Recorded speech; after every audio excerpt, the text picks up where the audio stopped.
요즘은 솔직히 마음이 많이 괴롭습니다.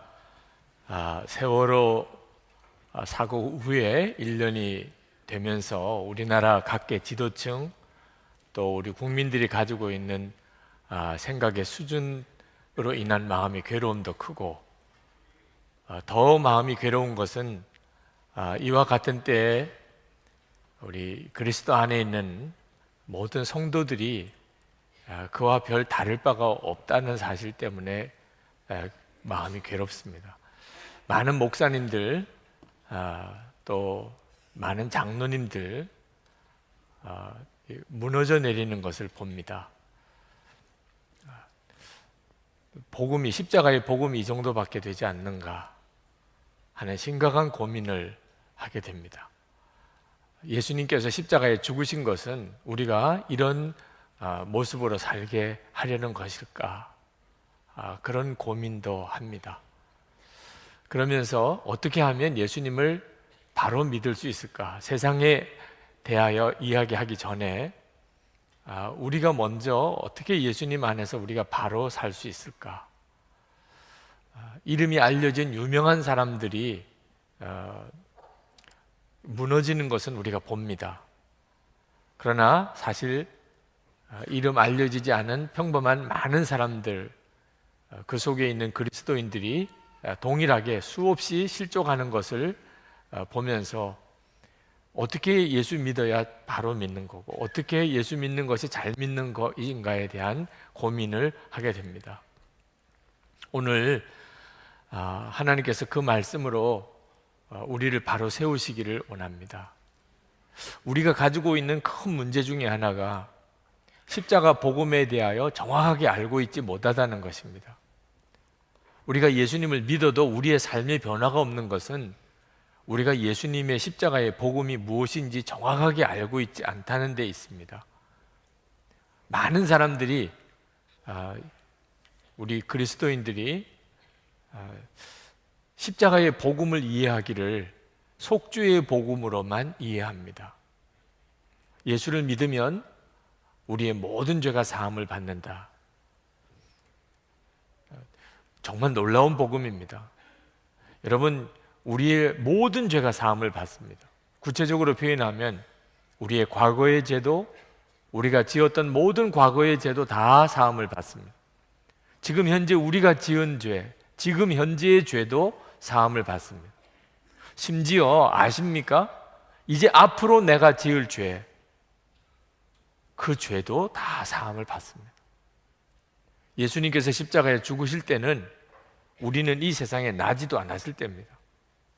그때 예수님은 벌써 우리의 죄를 다 짊어지시고 십자가에 죽으셨습니다. 앞으로 여러분이 지을 죄가 어떤 죄가 있을지라도 예수님은 이미 십자가에서 다 사하셨습니다. 여러분, 이거 얼마나 놀라운 복음입니까? 그런데 이것만 복음인 줄로 알고 있는 것은 문제가 됩니다. 이 속죄의 복음, 그것만 복음인 줄로 알고 있는 사람, 그렇게 되면 어떤 문제가 생깁니까? 이미 모든 죄가 다 사함을 받았는데 우리가 거룩하게 살 필요가 뭐 있습니까? 이미 짓지도 않은 죄까지 예수님이 다 용서해 주셨다면 그러면 죄 안 지으려고 애쓸 필요가 뭐 있습니까? 이미 다 용서받은 죄인데.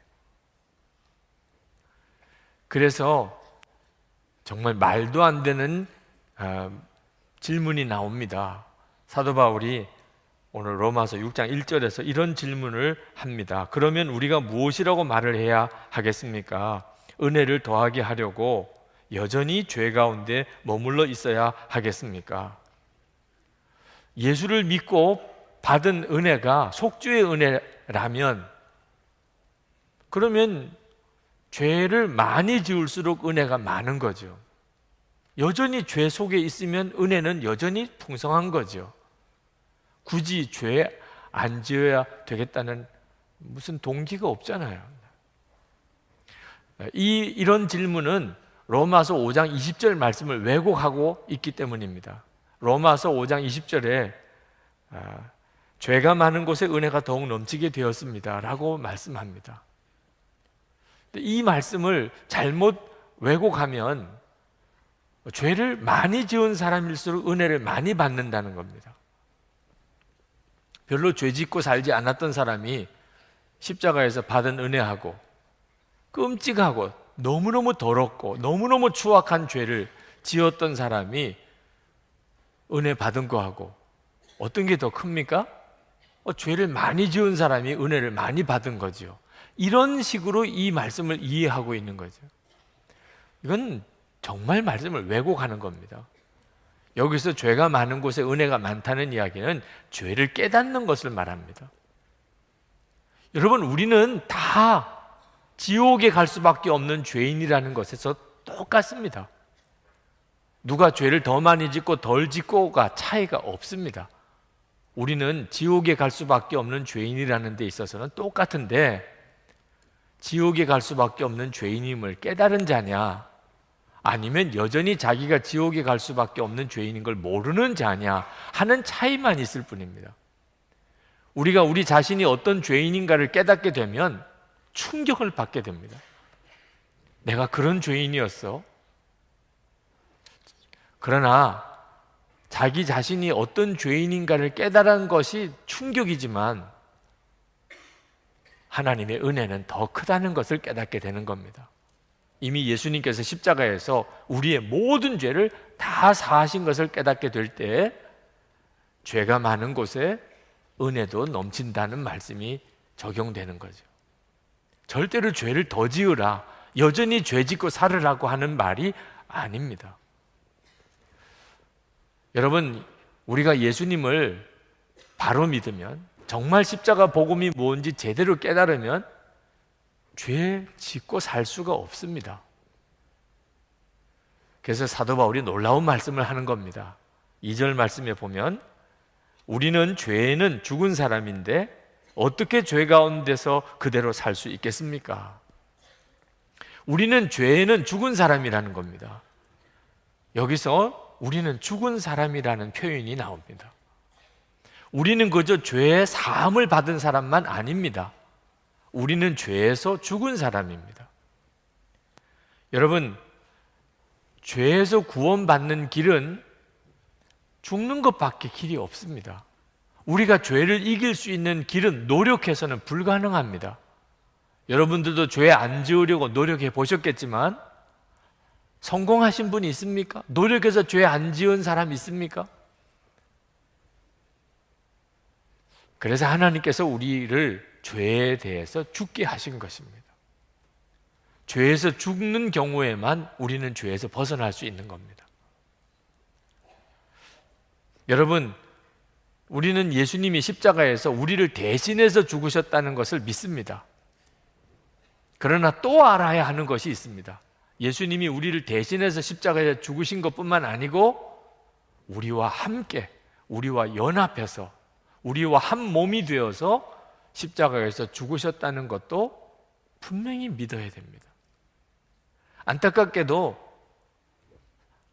예수를 믿는다는 사람들이 예수님이 나를 대신해서 죽었다는 것만 알지, 그건 분명히 압니다.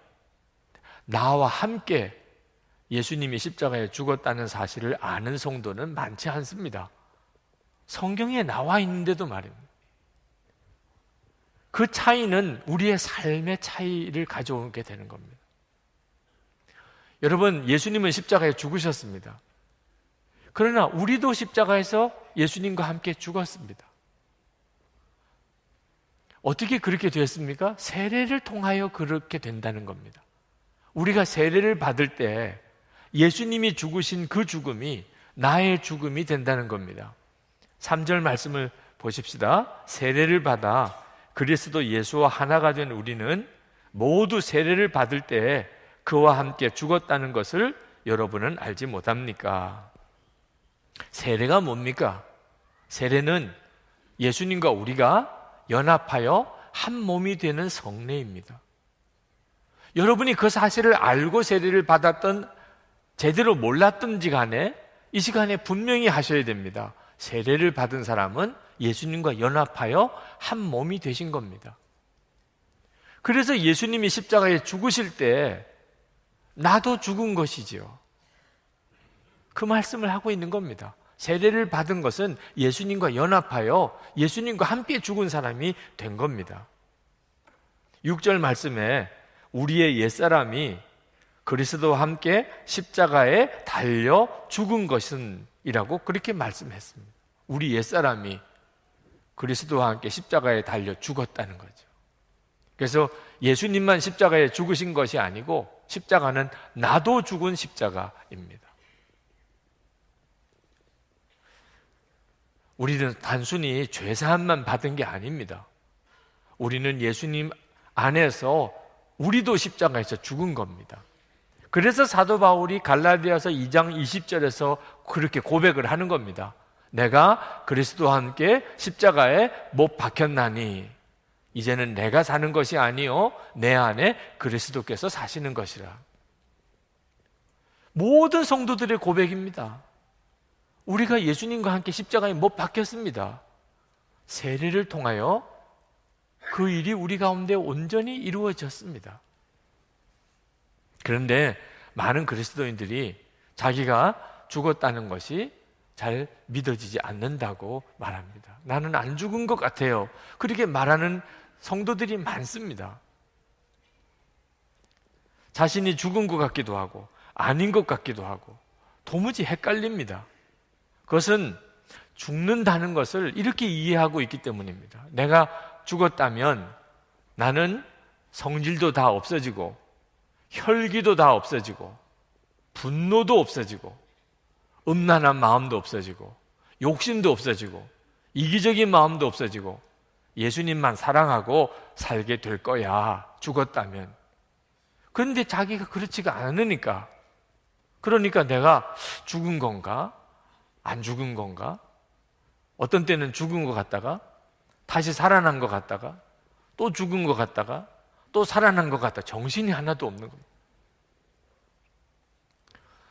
오늘 여기에 계신 분들 중에 내가 정말 죽었다 이렇게 분명하게 고백할 수 있는 성도가 그렇게 많지 않습니다. 우리 한국 교회가 지금 다 이 문제에 빠져 있습니다. 속죄함을 받았다는 것에 대해서는 너무나 분명합니다. 그런데 내가 죽었다고 하는 믿음은 너무나 희미합니다. 그래서 우리가 세상 사람과 그렇게 다르지가 않은 겁니다. 목사가 되고도 장로가 되고도 여전히 죄의 종노릇 하는 겁니다. 여러분, 6절 말씀에 보면 우리가 예수님과 함께 죽은 것이 옛사람이라고 그랬습니다. 육신이 아닙니다. 육신이 죽었다면 우리는 지금 무덤에 가 있어야 되는 거죠. 우리는 육신이 죽지 않았습니다. 우리가 죽은 것은 옛사람이 죽은 겁니다. 이 옛사람은 죄의 종로로 타는 존재입니다. 우리의 옛사람은 죄의 종로로 타는 존재였습니다. 근데 이 옛사람이 예수님과 함께 죽은 겁니다. 우리 육신은 여전히 그냥 살아 있습니다. 그래서 혈기도 그냥 있고 욕심도 그냥 있고 이기적인 마음, 음란한 생각 다 그냥 있습니다. 우리 속에. 그러면 예수님과 함께 옛사람이 죽었다는 게 무슨 의미가 있습니까? 큰 의미가 있습니다. 우리 속에 이 육신의 욕망은 여전히 존재하지만 더 이상 육신의 욕망에 종노릇하고 살지 않습니다. 왜냐하면 이 육신이 죄가 지배하고 있던 옛사람이 죽었기 때문에. 그러므로 죄가 우리를 더 이상 지배하지 못하는 겁니다. 이제는 예수님의 생명으로 사는 거듭난 자가 살기 때문에, 새 생명으로 사는 자가 되었기 때문에 죄가 우리를 어떻게 할 수가 없습니다. 우리 속에 여전히 육신은 있지만 더 이상 그 육신이, 그 죄가 우리를 사로잡아서 우리를 지옥으로 끌고 갈 수도 없습니다. 옛사람은 죽어버렸으니까. 우리를 계속해서 죄 짓고 살도록 만들 수도 없습니다. 옛사람이 죽어버렸으니까. 그래서 6절 말씀에 우리가 다시는 죄의 노예가 되지 않게 하려는 것임을 우리는 압니다. 우리 옛사람이 십자가에 죽은 것 때문에 우리는 더 이상 죄의 노예가 아닙니다. 7절 말씀에 죽은 사람은 이미 죄의 세력에서 해방되었습니다. 그 말씀합니다. 육신은 죽지 않았는데 이렇게 자아만 죽은 경우를 여러분 이해하기 어렵지 않습니다. 분명한 예가 우리 주변에 많습니다. 예를 들어서 무기수를 생각해 봅시다. 이 무기수는 육신이 죽은 게 아닙니다. 그는 교도소에서 죽을 때까지 거기서 갇혀 살아야 됩니다. 그 무기수 안에 육신의 욕망은 여전히 있습니다. 무기수라고 자유롭게 돌아다니고 싶고 마음껏 먹고 싶고 어디 마음껏 하고 싶은 그런 욕구가 없겠습니까? 그런데 이 무기수는 육신대로 못 삽니다. 왜? 평생 교도소 안에서 살아야 돼요. 그 교도소 안에서는 교도소장과 간수의 통제를 받아 살아야 됩니다. 자기 마음대로 못 삽니다. 이것을 자아가 죽었다고 말하는 겁니다. 더 이상 자기 마음대로 못 사는 겁니다. 그러니 감옥인 거죠. 평생 감옥살이 하는 거죠. 많은 사람이 자아가 죽는 것을 끔찍하게 생각하는 이유는 이런 경우를 생각하기 때문에 그렇습니다. 그러나 여러분, 결혼을 생각해 보십시오. 결혼도 똑같습니다. 결혼을 하게 되면 그는 더 이상 자기 육신대로 못 삽니다. 자아가 결혼하면 죽습니다. 배우자가 있기 때문입니다. 이제는 배우자와 함께 사는 겁니다. 서로 순종하고 그리고 서로 사랑하면서 사는 게 결혼 생활입니다. 이 자아가 죽는 것 때문에 어떤 사람은 결혼 생활을 감옥이라고 표현하고 무덤이라고 표현하기도 합니다. 그 자아가 죽은 것만 생각하면 꼭 그런 표현이 적합하기도 합니다. 그러나 여러분, 이 자아가 죽는 것이 꼭 끔찍하고 불행한 것만 아닙니다. 부부 생활이 괴로운 것은 자아가 안 죽어서 그런 겁니다.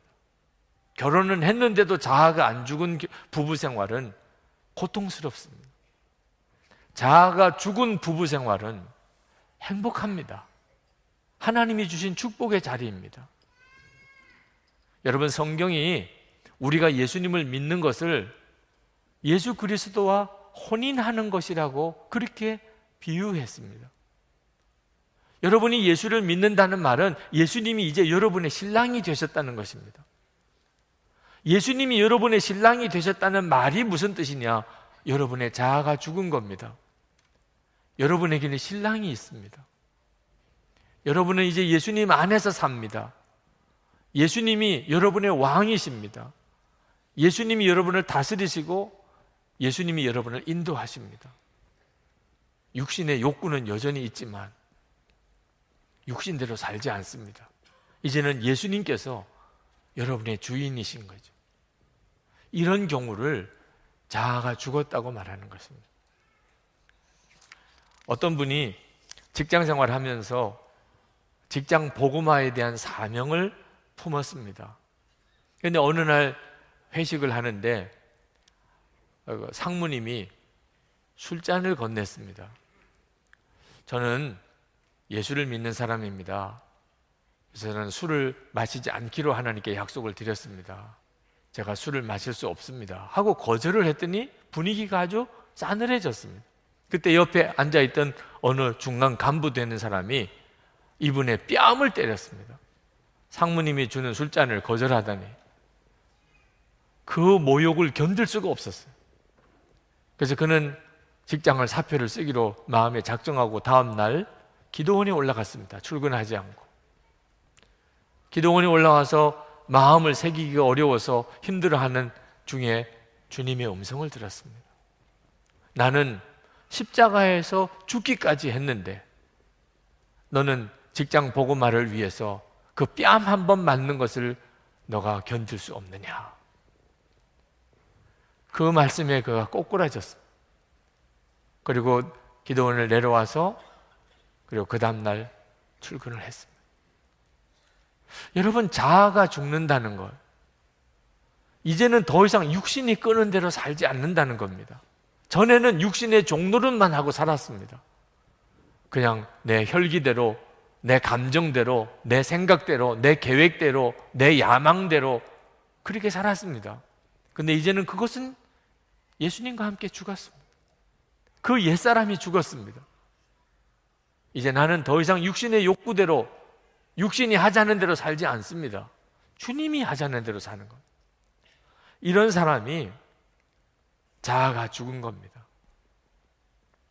여러분, 우리는 오직 믿음으로 구원받습니다. 근데 무엇을 믿느냐고 하는 겁니다. 예수 믿고 속죄함을 받았다는 것만 믿는 사람, 아직까지 진짜 예수 믿는 거 아닙니다. 속죄함을 받는 믿음은 분명하지만 그것만 믿는 것은 아직도 예수님을 믿는 거 아닙니다. 어디까지 믿어야 됩니까?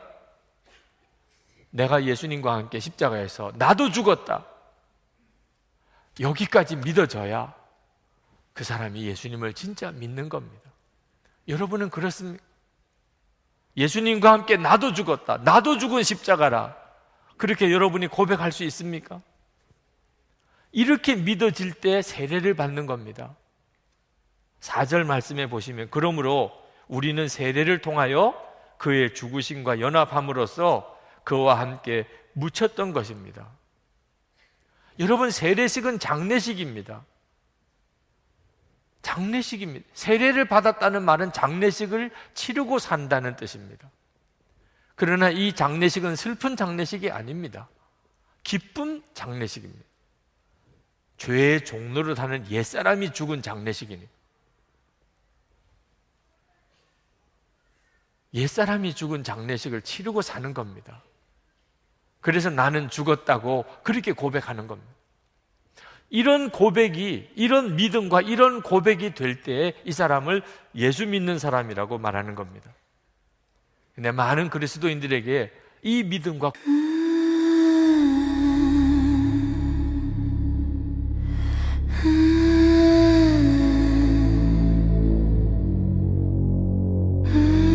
Don't look at me like that.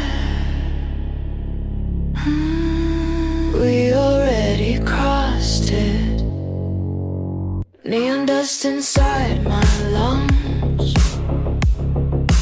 Every word comes out undone. Your reflection splits in two. One is false, one feels too true. I can hear the voltage speak through the silence in. 고백이 분명치가 않은 겁니다.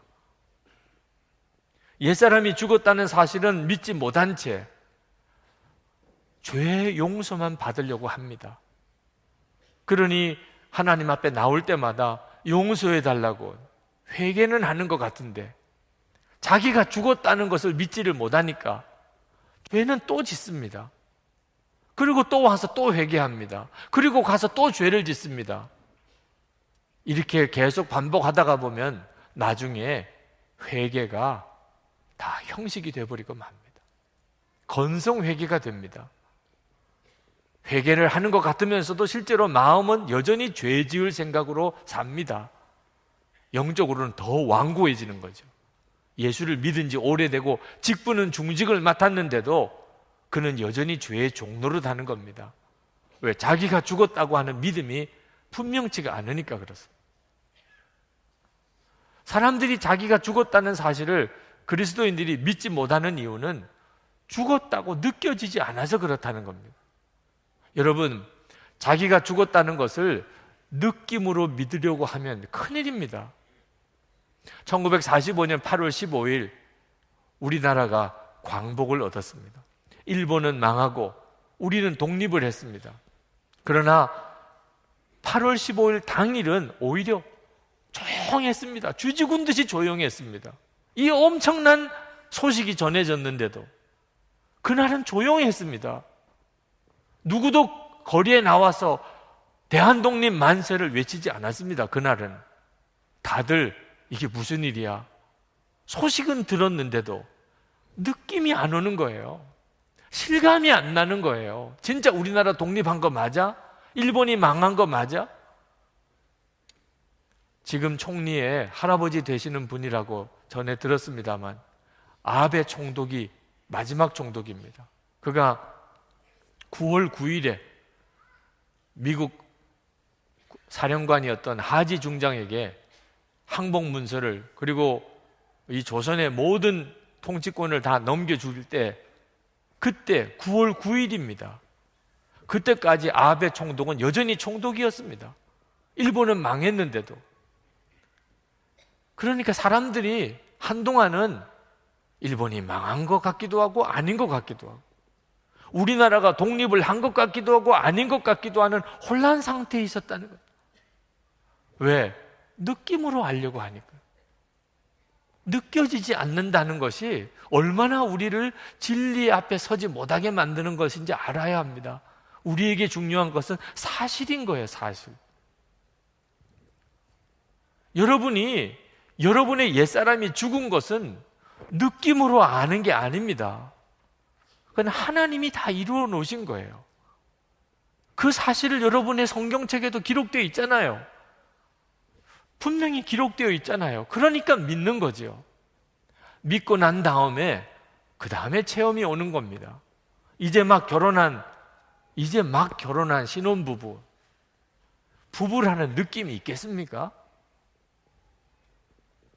뭐 5년쯤 살아보고 10년쯤 살아보고 난 다음에 이제는 우리가 부부 같으다. 그래서 우리는 결혼했습니다. 그렇게 하는 겁니까? 결혼식 하고 나면 그러면 느낌은 아직도 부부 같지 않지만 우리는 부부지. 내 남편입니다. 제 아내입니다. 아니 어떻게 그렇게 말합니까? 사실에 근거하니까. 느낌은 아직 안 왔지만 사실이 그러니까 그렇게 고백하는 거죠. 여러분, 어떤 아이가, 부모 없는 아이가 입양을 받았습니다. 그 집에 아들이 된 거예요. 느낌이 오겠습니까? 부모 같은 느낌이 오겠습니까? 내 집 같은 느낌이 오겠습니까? 한 5년쯤 지나서 10년쯤 지나서 이제는 내 부모님 같고 내 집 같은 다음에 나는 이 집의 아들입니다. 이렇게 말합니까? 입양 수속이 끝나고 서류가 다 갖춰지고 그 집 호적에 이름이 올라갔으면 나는 이 집의 아들인 거죠. 사실이니까. 느낌은 아직 오지 않지만 사실이니까. 여러분 중에 여러분의 옛사람이 죄의 종로를 닫은 옛사람이 정말 죽었구나 이런 느낌이 오는 사람이 이 자리에서 그렇게 많지 않으실 겁니다. 나는 여전히 죄의 종로를 하고 살아. 나는 아직도 죄를 못 이겼어.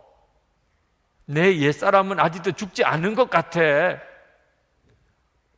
여러분 언제까지 느낌에 의존해서 믿으려고 하십니까? 그러면 여러분 죽을 때까지 진짜 믿음은 한 번도 가져보지 못합니다. 여러분의 옛사람이 죽는 것은 서서히 죽는 게 아닙니다. 큐티 열심히 하고 새벽기도 열심히 나오다 보면 어느 순간에 죽은 것 같은 때가 오는 것도 아닙니다. 여러분이 죽었다는 것은 오직 신실하신 하나님의 약속의 말씀인 성경책을 보고 아는 것입니다. 내가 죽었구나. 내 옛사람은 이미 죽었구나. 그리고 아멘입니다, 하나님. 그리고 고백하고 그것을 누리는 것입니다. 그래서 사도 바울은 로마서 6장 11절에서 강력하게 권합니다. 여기라. 이와 같이 너희도 너희 자신을 죄에 대하여 죽은 자로 여길지어다. 여러분, 여러분의 육신 안에는 죄의 욕망이 여전히 있습니다. 그때 여러분이 이렇게 하셔야 됩니다. 이제는 속으면 안 됩니다. 나는 이미 죽었어. 십자가에서 나도 죽었다고. 십자가에서 여러분 속에서 죄의 욕망이 일어날 때 다시 여러분을 사로잡으려고, 여러분을 노예 삼으려고 역사할 때 여러분이 이제는 진짜 믿어야 됩니다. 나는 죽었어. 십자가에서 나도 죽었다고. 내 옛사람은 이미 죽었어. 죄야, 사탄아, 너는 내게 아무 권한이 없어. 그렇게 고백해야 되고 그렇게 믿어야 하는 겁니다. 그러면 죄가 더 이상 우리를 지배할 수 없다고 했습니다. 14절에 죄가 여러분을 다스릴 수 없을 것입니다. 우리는 어쩔 수 없이 운명적으로 죽을 때까지 예수를 믿어도 죄의 종노릇하고 사는 거 아닙니다. 예수님이 십자가에 죽으신 것은 우리를 죄의 노예 생활하는 데서 건지시려고 십자가에 죽으신 것입니다. 12절부터 13절까지 죄가 여러분의 죽을 몸을 지배하지 못하게 해서 몸의 정욕에 굴복하는 일이 없도록 하십시오. 여러분의 지체를 죄에 내맡겨서 불의의 연장이 되게 하지 마십시오. 만약에 어쩔 수 없이 죄 짓고 사는 거라면 사도 바울이 이렇게 말할 리가 있겠습니까? 여러분, 이것을 오늘 당장 적용하셔야 됩니다. 예배 끝나고 난 다음에 여러분 엘리베이터 앞에 섰을 때 적용하셔야 됩니다. 갈등이 많으실 겁니다. 육신은 계속해서 말할 겁니다. 그때 나는 죽었어. 옛사람은 나는 이미 벌써 죽었어. 선포해야 됩니다. 식당에 가셨을 때 시험 드는 일이 있을 겁니다. 분명히 빈자리인데 옷이 있고 빈자리인데 핸드백이 있고. 여러분, 이렇게 하시면 안 됩니다. 물론 같이 밥 먹고 싶은 사람들이 있고 속회 식구도 있고 하는 것은 이해가 되지만 먼저 뛰쳐 올라가서 다 그렇게 자리 맡아 놓는 이런 일 때문에 어떤 분은 교회를 떠날 생각을 하고 있는 겁니다. 밥은 탔는데 앉을 자리가 없어요. 다 맡아 놓아서. 그래서 계단에 앉아서 쭈그리고 밥을 먹다가 내가 이 교회를 계속 다녀야 되나? 그래서 떠나면서 저에게 메일을 보내신 분이 있습니다. 여러분, 식당에서 당장 적용해야 됩니다. 여러분은 육신의 욕망을 따라 어쩔 수 없이 사는 옛사람은 죽은 사람이라니까요. 이제는 예수님이 여러분의 주인이십니다. 여러분, 주차장에서 똑같은 고백을 해야 될 수 있습니다. 집에서, 여러분 일터에 나가서 여러분이 죄에 대하여는 죽은 자라고 여길지어다 선포하라고 그랬습니다. 최근에 저 한남동에 있는 서울 드림교회 담임 목사님이신 김여수아 목사님이 멈춤이라고 하는 책을 쓰셨는데 그 책을 읽으면서 은혜를 받았습니다. 그 책 속에서 그 목사님이 미국에 있는 신학교에 다니실 때 이야기를 하셨어요. 학생들로부터 너무나 존경받는 아주 강의를 은혜롭게 하시는 교수님이 계셨는데 그 교수님에게 있어서 한 가지 문제는 시험 점수가 너무 짜다는 거예요. 70점 이상을 받기가 어렵다는 소문이 나 있는 교수님이셨습니다. 열심히 공부를 해서 그 교수님 과목 시험을 보는데 문제는 별로 어려울 게 없는데 첫 번째 질문이 문제가 되는 거예요. 첫 번째 질문이 당신은 이번 학기에 할당된 독서 과제물을 100% 다 읽었습니까? 예, 아니요. 거기 표시하게 되어 있습니다. 예라고 표시하면 가산점 10점을 받고 아니요라고 표시하면 10점을 뺍니다. 목사님은 솔직히 다 읽었다고 말할 수는 없었어요. 그러면 아니요지요. 근데 아니요라고 표시하면 10점이 빠지고 그러면 자기가 A 학점을 받을 수가 없어요. 자기는 꼭 A 학점을 받아야 되는데 그러면 예라고 표시를 해야 되는데 그러면 100% 다 읽은 건 또 아닙니다. 그 밑에 이렇게 교수님이 썼습니다. 만약에 당신이 이 질문에 정직하게 답을 할 수 없다면 절대로 목회하지 마십시오. 당신의 인격의 순전함의 결여가 하나님의 영광을 가리게 되고 목회의 치명적인 걸림돌이 될 것입니다. 종이 시험 마치는 종이 울릴 때까지 답을 쓸 수가 없었어요. 예와 아니요 사이에. 그러다가 시험지를 제출할 때 예라고 썼습니다. 이것이 바로 옛사람이 죽지 않은 사람의 삶입니다. 육신이 끄는 대로 사는 겁니다. 성적이 나왔는데 A 학점이었습니다. 전체 학생 중에 A 학점 받은 사람은 2사람밖에 없었답니다. 근데 그때부터 마음이 괴로워지기 시작합니다. 분명히 A 학점은 받았지만 나는 목사가 될 자격이 없어. 나는 거짓말로 받은 거야. 계속 성령께서 그 마음을 찔러서 괴롭게 했습니다. 하나님 앞에 회개했지만 마음이 풀어지지가 않습니다. 결국은 교수님을 찾아갑니다. 눈물로 그 사실을 고백했습니다. 울면서 고백했습니다. 그리고 용서를 구하고 그리고 학점을 취소해 달라고 했습니다. 여러분, 이것이 바로 자아가 죽은 사람입니다. 더 이상 육신의 욕망대로 살지 않는 겁니다. 주님이 이끄시는 대로 사는 겁니다. 그로 인해서 어떤 손해를 보든지 간에 교수님께서 말씀하셨답니다. 여호수아, 너는 목회자가 되려면 많은 도움이 필요하겠다. 내가 너를 도와줄 테니 이제 나와 정기적인 만남을 가질 수 있겠니? 내가 하나님의 사람이 될 수 있도록 내가 너를 도와주겠다. 그리고 3년 동안 그 교수님과 정기적으로 만났습니다. 교수님과의 만남은 괴로운 일이었다고 그럽니다. 왜? 솔직하게 대답하기 어려운 질문들만 자꾸 하시는 겁니다. 거짓으로 대답을 드리면 마음이 편안하지만 교수님이 말씀하시더래요. 내가 지금 내게 거짓말을 말하면 당장은 부끄러움을 모면할 수 있겠지만 결국은 그 거짓 때문에 더 큰 수치를 당하게 될 것이다. 그래서 정직하게 고백을 하고 이 연습을 3년을 하셨다는 거예요. 그러면서 자기 속에 얼마나 무서운 죄가 도사리고 있는지를 처절하게 경험을 했다는 거예요.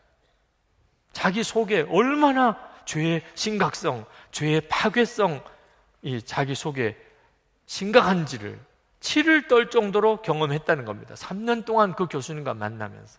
그러면서 죄의 종로를 하지 않는 훈련을 받았다고 했습니다. 지금 그 목사님이 목회하시면서 하나님이 역사하시는 것은 아마 그 훈련 때문일 것입니다. 옛사람, 이미 십자가에서 죽은 옛사람으로 살지 않고 예수 그리스도로 사는 사람이 된 거죠. 여러분, 이미 죄에서의 승리는 하나님이 다 이루어 놓으셨어요. 우리 옛사람은 죽었어요. 그러나 여러분이 내가 죽었다는 믿음을 가지고 고백하고 선포하는 것이 없다면 그건 여러분의 것이 아닙니다. 그래서 사도 바울이 권하는 겁니다. 그리스도 예수 안에서 하나님께 대하여는 살아있는 자로 여길지어다. 11절 말씀에 죄에 대해서는 죽은 자로, 하나님을 향하여는 살아있는 자로 여길지어다. 그런데 거기에 그리스도 예수 안에서라는 표현이 나옵니다. 이 그리스도 예수 안에서라는 표현이 매우 중요합니다. 앞으로 로마서에서 계속 나오고 바울 서신에 계속 기록되어 있습니다. 이 그리스도 예수 안에서라는 표현은 예수 그리스도의 통치를 받는 가운데, 그런 뜻입니다. 여러분이 만약에 예수 그리스도의 통치를 받고 있다면 예수 그리스도 안에서라는 표현을 쓸 수 있습니다.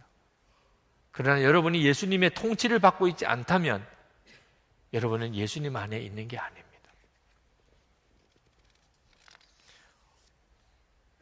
(4절) 하반절에 보면은 놀라운 약속이 나옵니다. 그것은 그리스도께서 아버지의 영광으로 말미암아 죽은 사람들 가운데서 살아나신 것과 같이 우리도 또한 새 생명 안에서 살아가기 위함입니다. 우리는 단순히 죽은 것만 아닙니다. 이제는 새 생명으로 살게 되어 있습니다. 근데 이것이 예수 그리스도 안에서 됩니다. 여러분, 우리는 대한민국 국민 안에 살고 있습니다. 이것은 단순히 우리가 이 대한민국이라는 땅 안에 살고 있다는 뜻만 아닙니다. 우리가 대한민국 국민 안에 있다는 말은 대한민국의 법을 지키고 그리고 대한민국 국민으로서의 의무를 해야 하고, 우리나라가 혹시 실망스럽고 지도자들이 문제가 있어도 여전히 그것을 우리가 감수해야 된다는 뜻입니다. 그러나 대한민국 국민 안에 있으면 놀라운 유익을 얻습니다. 우리가 해외여행을 나가면 그러면 어느 나라에 입국할 때 우리는 여권을 보여줍니다. 그 여권은 대한민국 국민이라는 뜻입니다. 우리가 어떤 사람인지는 전혀 물어보지도 않습니다. 그냥 대한민국 국민이라고 하는 영권만 보고 확인이 되면 우리는 입국 허가를 받습니다. 그건 정말 놀라운 일이죠. 예수 그리스도 안에 있다는 것도 똑같습니다. 예수 그리스도 안에 있으면 예수님의 통치를 받는 사람입니다. 예수님의 통치를 받는 사람은 예수 그리스도 안에서 약속된 놀라운 새 생명의 삶을 살게 해주십니다. 이것은 하나님이 하시는 일입니다. 더 이상 우리는 죄의 종노릇 하지 않아도 됩니다.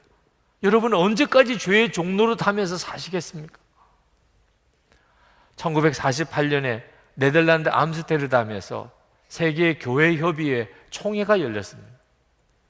개회 예배를 드릴 때 이 강단 앞에 관이 하나 놓여 있었습니다. 사람들이 누군가의 장례식을 개회 예배 때 한다고 생각했습니다. 근데 누가 장례를 맞았는지는 아무런 언급이 없었습니다. 예배가 진행되는 중에 사회하시는 분이 한 사람씩 한 사람이 나와서 이 관에 조의를 표하라고 했습니다. 그래서 사람들이 나와서 도대체 누가 죽었길래 이렇게 하는가 하고 와서 그 관을 들여다보고는 다들 깜짝 놀랐습니다. 그리고 심각한 얼굴로 그 관을 지나갔습니다. 그 관 속에는 큰 거울만 하나 있었습니다. 관을 들여다보는 사람, 그 사람이 그 관 속에 비치는 거죠. 자기 장례식입니다. 이것은 이미 성경이 분명히 우리에게 선언되어져 있는 것. 우리는 이미 장례식을 치른 사람. 그 개회 예배 때 참석자들은 다 자기 장례식을 다시 한번 치렀습니다. 그리고 난 다음에 산적한 많은 현안 문제가 있었는데 너무나 순탄하게 다 잘 처리되었던 총회로 기록이 되어 있습니다. 여러분은 언제까지 예수님이 여러분의 뒤만 따라오시게 하며 살겠습니까? 언제까지 그렇게 하며 살겠습니까? 이제는 진짜 여러분 자신의 장례식이 이미 치러졌음을 믿어야 하지 않겠습니까? 여러분은 속죄함을 받은 것만은 아니라는 것을 알아야 합니다. 여러분은 이미 죽은 사람입니다. 옛사람이 이미 예수님과 함께 죽었습니다. 십자가에서 나도 죽었습니다. 이 믿음이 여러분 안에 분명하셔야 됩니다. 저는 오늘 새벽 1시에 일어났습니다. 더 이상 잠을 잘 수가 없었어요. 과연 우리 교우들이 이 사실을 믿을 수 있을까? 듣기만 한 것이 아니고 정말 믿음으로 취하고 자리에서 일어날 수 있을까? 하나님 앞에 간절히 기도했어요. 그렇지 않으면 우리의 삶은 바꿔지지 않습니다. 속죄함을 받았다는 믿음은 오히려 우리를 자꾸 죄에 대해서 더 무뎌지게 만듭니다. 우리는 그냥 속죄함 받은 게 아닙니다. 예수님과 함께 죽었기에 우리의 죄가 사함을 받은 겁니다. 이제는 여러분 말을 한마디 하셔도 그리스도 예수 안에 있는 사람이라는 것을 분명히 하셔야 됩니다. 여러분의 몸도 여러분의 삶도 이제는 예수님의 것입니다.